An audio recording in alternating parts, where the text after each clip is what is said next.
সমাবেশ স্থলে জড়ো হচ্ছেন নেতাকর্মীরা। এ নিয়ে আরও জানাতে নয়াপল্টন থেকে যুক্ত হয়েছেন সিফাত শাহরিয়ার। সিফাত, সমাবেশে কেন্দ্রীয় নেতারা কখন উপস্থিত হবেন এবং সেখানকার সবশেষ পরিস্থিতি কি দেখছেন জানাবেন।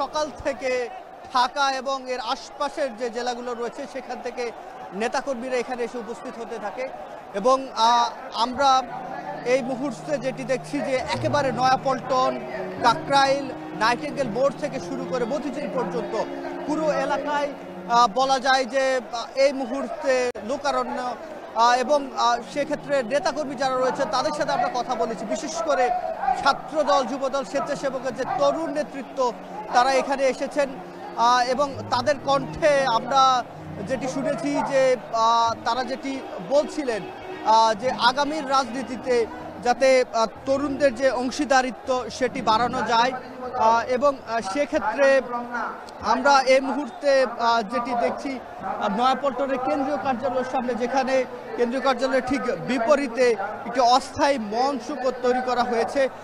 সেখানে ছাত্রদল, যুবদল এবং স্বেচ্ছাসেবক দলের কেন্দ্রীয় যে নেতারা রয়েছে তারা এখানে এসে উপস্থিত হয়েছেন ইতিমধ্যে। তবে স্থায়ী কমিটির কোনো সদস্য এখন আসেননি, যেহেতু এই অনুষ্ঠানটি আনুষ্ঠানিকভাবে বিকাল ৩টায় শুরু হবে।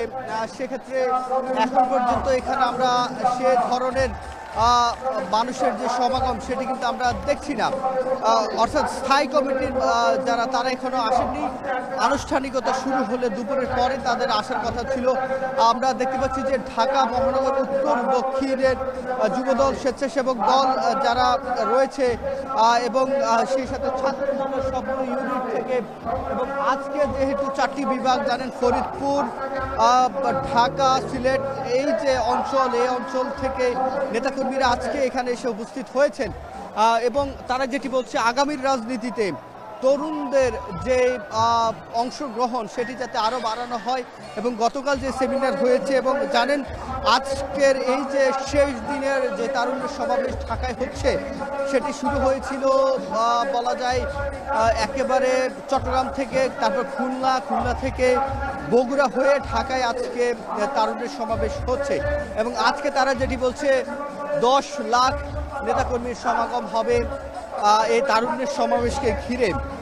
এবং আজকের এই তারুণ্যের সমাবেশে বিএনপির ভারপ্রাপ্ত চেয়ারম্যান তারেক রহমান যুক্ত হবে।